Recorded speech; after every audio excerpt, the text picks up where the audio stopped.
نہج البلاغہ کی جو خصوصیت ہے جس کی وجہ سے ہم اس کو اختیار کرتے ہیں، ایک نص میں ایک سنی عالم دین کی پیش کروں گا اور ایک نص اپنے علماء میں سے نہج البلاغہ کی خصوصیت پر۔ سنی عالم دین جس کی نص میں آپ کو سنانا پسند کر رہا تھا وہ شارح نہج البلاغہ ابن ابی الحدید، جو کہ معتزلی سنی ہے، 8ویں صدی ہجری کا ہے، 20 جلدوں پہ ان کی شرح ہے، بہترین شروحات میں سے شرح شمار ہوتی ہے۔ علماء امامیہ یعنی نہج البلاغہ کے جو طالب ہوتے ہیں وہ اس شرح کا ضرور مطالعہ کرتے ہیں، سنی ہوں یا شیعہ سے تعلق رکھتے ہوں۔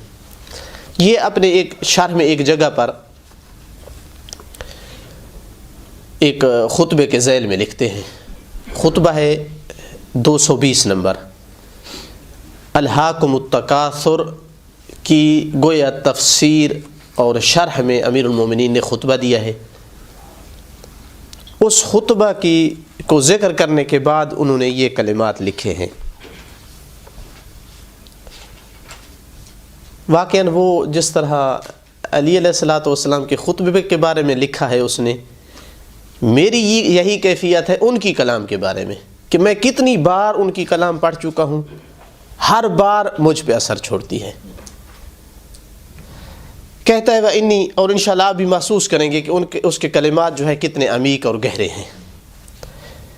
وہ اسی خطبہ کے بارے میں لکھتا ہے وَإِنِّي لَأُطِيلُ التَّعَجُّبَ مِن رَجُلٍ يَخْطُبُ فِي الْحَرْبِ بِكَلَامٍ يَدُلُّ عَلَىٰ أَنَّ طَبْعَهُ مُنَاسِبٌ لِاتِّبَاعِ الْأُسُودِ وَالنُّمُورِ وَأَمْثَالِهِمَا مِنَ السِّبَاعِ الضَّارِيَةِ، میں بہت زیادہ دیر کے لیے تعجب میں رہتا ہوں ایسے آدمی سے کہ جو جنگ کے بارے میں جب کلام کرے تو ایسا لگتا ہے کہ اس کی طبیعت شیروں والی طبیعت ہے، چیتوں والی طبیعت ہے، چیرنے پھاڑنے والے درندوں والی طبیعت ہے۔ ثم یخطب فی ذلک الموقف بعینہ اذا اراد الموعظہ بکلام یدل علی ان طبعہ مشاکل لاتباع الرہبان لابسی المسوح الذین لم یأکلوا لحما ولم یریقوا دما۔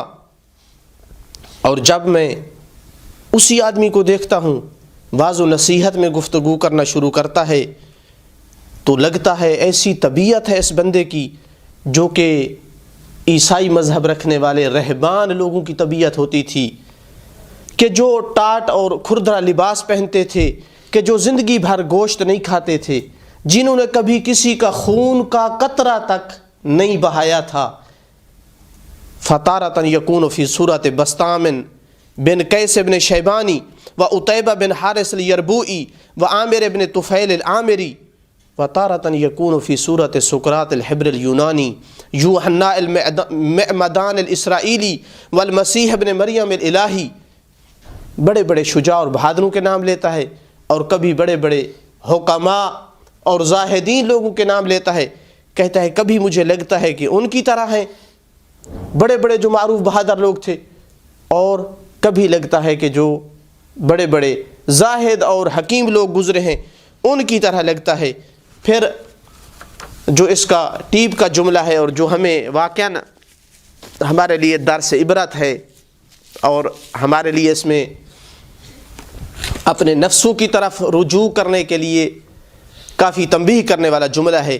کہتا ہے اقسم بمن تقسم الامم کلھا بہ، میں ہر اس ذات کی قسم اٹھا کر کے کہتا ہوں کہ جن ذوات کی سابقہ تمام امم نے قسمیں اٹھائی ہیں۔ اب جو ذات لے لیں، جس کی کوئی امت قسم اٹھاتی تھی، میں ہر اس ذات کی قسم اٹھا کر کے کہتا ہوں لقد قرأت هذه الخطبہ منذ 50 سنہ وإلى الآن اکثر من 1000 مرہ، 50 سال سے لے کر اب تک میں نے اس ایک خطبے کو 1000 مرتبہ سے بھی زیادہ پڑھا ہے۔ ایک سنی عالم ہو کر نہج البلاغہ کے ایک خطبے کو کتنی بار؟ 1000 بار سے زیادہ پڑھا ہے، اور میری زندگی گزر جائے میں ایک بار بھی اس خطبے کو نہ پڑھوں۔ میں امامی کہلاتا ہوں، علی ولی کا شیعہ کہلاتا ہوں، اور وہ علی کو چوتھی جگہ پہ مانتا ہے۔ یہ کوئی نہ سمجھے کہ یہ بندہ شیعہ ہے جس کی میں کلام نقل کر رہا ہوں۔ اس نے اپنی اسی شرح نہج البلاغہ میں ایک پوری جلد، مکمل ایک جلد خلیفہ ثانی کے مدح اور ثنا میں لکھی ہے، اور جتنے شیعہ کی جانب سے الزامات وہ کہتا ہے الزامات ہے، تہمتیں ہیں، ان کا دفاع کیا ہے۔ تو لہٰذا شیعہ ہونا کوئی تصور نہ کرے، لیکن اتنا کم از کم کہا جا سکتا ہے کہ کلام کی قدر کرتا تھا، کلام کی قدر کرتا تھا۔ کہتا ہے 1000 بار سے میں نے زیادہ مرتبہ پڑھا ہے، ما قرأتها قط الا واحدثت عندي روعة وخوفا وعظة واثرت في قلبي وجيبا وفي اعضائي رعدة، اور میں نے اس کو نہیں پڑھا کسی بار بھی مگر ہر بار اس خطبہ نے میرے اندر خوف اور اضطراب کی کیفیت پیدا کر دی ہے، میرے دل میں اضطراب اور خوف اور میرے اعضاء میں تھر تھراہٹ پیدا کی ہے۔ ولا تأملتها الا وذكرت الموت من اهلي واقاربي وارباب ودي وخيلت في نفسي انی انا ذلك الشخص الذي وصف علی علیہ السلام حالہ۔ جب بھی میں نے اس میں تأمل اور غور و فکر کیا ہے، میں نے اپنے مردوں کو یاد کیا ہے، میں نے اپنے اہل و اقارب کو یاد کیا ہے، میں نے اپنے عزیزوں کو یاد کیا ہے، اور ایسے مجھے تصور لگتا تھا، خیال لگتا تھا کہ گویا میں ہی وہ شخص ہوں جس کے بارے میں علی علیہ السلام کلام کر رہے ہیں۔ یہ مزہ ہے پڑھنے کا، یہ انداز ہے مطالعے کا، کہ یوں لگے جیسے علی علیہ السلام مجھے مخاطب ہیں۔ وَكَمْ قَدْ قَالَ الْوَاعِظُونَ وَالْخُطَبَاءُ وَالْفُصَحَاءُ فِي هَذَا الْمَعْنَى، اور یہ بندہ اپنے دور کا افصح الموجودین شمار ہوتا تھا علماء میں سے۔ اس نے اپنے دور میں اپنی فصاحت کا جو ہے وہ لوہا ثابت کیا ہے، یعنی بتایا ہے کہ اس طرح سے فصیح ہوتے ہیں۔ اور جب پوچھا گیا ہے کہ کیسے فصیح ہوئے ہو، کہتا ہے میں نے نہج البلاغہ کے 70 خطبات یاد کیے ہیں۔ یہ کہتا ہے کہ یہ نہج البلاغہ کا خطبہ ہے کہ جس کے بارے میں میری یہ کیفیت ہے، اور میں نے واعظ لوگوں کے، خطباء کے، فصحاء کے کتنی کلام میں نے پڑھی ہے۔ وقد وقفت علی ما قالوہ، اور جو کچھ انہوں نے کہا ہے میں اس پر مطلع ہوا ہوں۔ وتکرر وقوفی علیہ، کئی بار میں ان پر مطلع ہوا ہوں۔ فلم اجد لشیء منہ مثل تاثیر هذا الکلام فی نفسی، ان میں سے کسی کلام میں میں نے وہ تاثیر نہیں پائی ہے جو علی کی کلام میں میں نے تاثیر پائی ہے۔ آخر پہ خلاصہ دیتے ہوئے کہتا ہے مجھے نہیں پتا اس کی وجہ کیا ہے۔ فَإِمَّا إِن يَكُونَ ذَلِكَ لِعَقِيدَتِي فِي قَائِلِهِ أَوْ كَانَتْ نِيَّةُ الْقَائِلِ صَالِحَةً وَيَقِينُهُ كَانَ ثَابِتًا وَإِخْلَاصُهُ كَانَ مَحْضًا خَالِصًا، مجھے نہیں پتا سبب کیا ہے، یا یہ ہے کہ میرا اس قائل کے بارے میں عقیدہ اتنا ہے، یا پھر یہ ہے کہ اس قائل اور کہنے والے کی نیت اتنی صالح ہے، یقین اتنا ثابت ہے، اخلاص اتنا محض اور خالص ہے۔ فَكَانَ تَأْثِيرُ قَوْلِهِ فِي النُّفُوسِ أَعْظَمَ، جس کی وجہ سے ان کے کلام کی تاثیر جو ہے وہ نفسوں میں بہت زیادہ تھی۔ وَسَرْيَانُ مَوْعِظَتِهِ فِي الْقُلُوبِ أَبْلَغ، اور ان کے واعظ و نصیحت کا جو اثر ہے وہ دلوں میں بہت زیادہ اور گہرا ہے۔ درود بھیجیے محمد و آل محمد کی ذات پر، صلی علی محمد و آل محمد۔ تو واقعاً تھوڑا سا ضمیروں کو ہلانے والی کلام ہے کہ ایک سنی عالم دین ہو کر جو مذہب شیعہ سے نہیں ہے، علی ولی کو اپنا پہلا امام نہیں مانتا ہے، وہ نہج البلاغہ کو اس قدر اہمیت دیتا ہے کہ کسی اور بشر کی کلام کو اتنی اہمیت نہیں دیتا، اور اتنی بار ایک خطبے کو پڑھتا ہے اور ہر بار کہتا ہے، 1000 بار پڑھا ہے اور ہر بار اس نے اثر کیا ہے۔ یہی تو معجزہ ہوتا ہے۔ انسان 2 بار کلام پڑھے، 3 بار کلام پڑھے ملل ہو جاتا ہے۔ 1000 بار ایک بندہ پڑھے اور ہر بار قسم اٹھا کر کے کہے کہ میرے اندر اس نے نئی تاثیر چھوڑی ہے، یہ کلام کا جادو ہونا ہے، کلام کا سحر ہے، یہ کلام کا معجزہ ہے۔ تو جو علی کو اپنا پہلا امام مانتے ہیں اور بالخصوص علی کے جوار میں رہتے ہیں، حوضہ امیر المومنین میں رہتے ہیں، ان پر کتنا حق ہے اس کلام کا، کس قدر متمسک ہونا چاہیے ان کو۔ تو اس حوالے سے میں علماء نجف میں سے، موجودہ علماء میں سے ایک عالم دین کی نص کو بیان کروں گا، نہج البلاغہ کی اہمیت کے طور پر بیان کرنے کے طور پر۔ سال پہلے یا تھوڑا عرصہ پہلے عراق کے نوجوان آغا سیستانی حافظہ اللہ کی خدمت میں آئے ہیں کہ ہمیں کچھ نصیحتیں فرمائیں۔ تو انہوں نے 8 نکات پر مشتمل نصیحتیں کی ہیں عام نوجوان کو، یعنی میرا مقصد ہے کہ طالب علم پھر اولا ہے ان میں۔ 8ویں نصیحت جو تھی آغا کی، اور شروع میں لکھا ہے کہ یہ وہ نصیحتیں ہیں جو میری زندگی کا خلاصہ اور نچوڑ ہیں، میرے تجارب کا نتیجہ ہیں، قرآن اور حدیث معصوم کے فرمان سے میں نے جو کچھ سمجھا ہے میں اس کا خلاصہ دے رہا ہوں۔ 8ویں نصیحت میں فرمایا ہے کہ انسان میں روح تعلم ہونا چاہیے، ہمیشہ زندگی کے ابتدائی ایام سے لے کر آخر زندگی تک سیکھنے کی کوشش میں رہنا چاہیے۔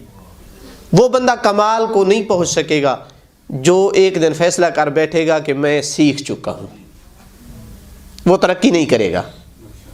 سیکھنے کی روح اور تڑپ ہونی چاہیے، ہمیشہ حکمت اور معرفت کے اپنے اندر بڑھانے کی سعی اور کوشش میں انسان کو رہنا چاہیے۔ چونکہ قرآن مجید کی آیت کو ذکر کیا ہے، میں یؤتی الحکمۃ فقد اوتی خیرا کثیرا، میں ساری وہ نصیحت بیان نہیں کرنا چاہتا۔ اسی نصیحت کے ذیل میں فرمایا ہے وَيَنبَغِي لِلْمَرْءِ أَن يَأْنَسَ بِكُتُبٍ ثَلَاثَةٍ، 3 کتابوں کے ساتھ مانوس ہونا چاہیے۔ مانوس ہونے کا معنی آپ جانتے ہیں کہ جس کے بغیر انسان کو وحشت محسوس ہو، قرآن پاس نہ ہو، نہج البلاغہ نہ ہو، صحیفہ کاملہ نہ ہو، تو انسان کو وحشت محسوس ہو۔ اگر چند دن دور ہو جائے ان کتابوں سے، وحشت محسوس ہونے لگے، تو اس کا معنی ہے کہ انسان کو ان کتابوں سے انس ہے۔ فرمایا ان 3 کتابوں سے، نہج البلاغہ، قرآن مجید اور صحیفہ کاملہ، ان سے انس ہونا چاہیے۔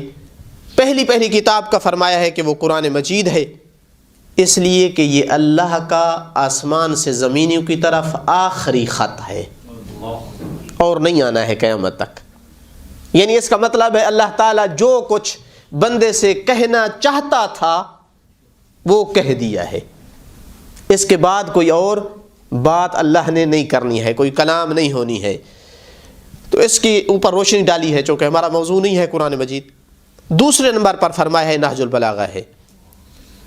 اس کے لیے کیوں فرما رہے ہیں انس ہونا چاہیے؟ فرمایا اس لیے کہ نہج البلاغہ فإنہ علی العموم تبیین لمضامین القرآن واشاراتہ باسلوب بلیغ یحفظ فی المرء روح التأمل والتفکیر والاتعاظ والحکمہ۔ اس لیے کہ نہج البلاغہ قرآن کے مضامین کی شرح دیتا ہے، قرآن کے اشاروں کو سمجھاتا ہے، اور دوسرا انسان کے اندر روح تأمل کو، روح تفکیر کو، وعظ و نصیحت کے قبول کرنے کو، حکمت کو انسان کے دل میں جگاتا ہے۔ پس فلا ينبغي للمرء ان يترك مطالعته كلما وجد فراغا او فرصتا، جب بھی فراغ اور فرصت ملے نہج البلاغہ کے مطالعے کو ترک نہ کرے، بل یشعر نفسه، اور اپنے اندر یہ شعور پیدا کرے۔ کون سا شعور؟ جس طرح کہ ابن ابی الحدید نے کہا ہے، کتنی قریب ہے کلام ان دونوں علماء کی۔ آغا فرماتے ہیں بل یشعر نفسه، اور اپنے اندر یہ شعور پیدا کرے بأنہ مما یخطب فیہم الامام، کہ گویا امام علیہ السلام میری طرف خطاب فرما رہے ہیں، مجھ میں علی علیہ السلام خطاب فرما رہے ہیں، کما یتمنا، جیسے کہ وہ تمنا کرتا ہے کہ کاش اس دور میں ہوتا تاکہ علی علیہ السلام کے خطاب کو سنتا۔ اس کیفیت سے نہج البلاغہ کا مطالعہ کرے۔ وَلْيَهْتَمْ بِرِسَالَتِهِ علیہ السلام إِلَى ابنه الحسن علیہ السلام بالخصوص نہج البلاغہ میں سے جو امام حسن علیہ السلام کی طرف امیر المومنین کا رسالہ ہے وصیت امام حسن کے نام سے، اس کو اہتمام دے۔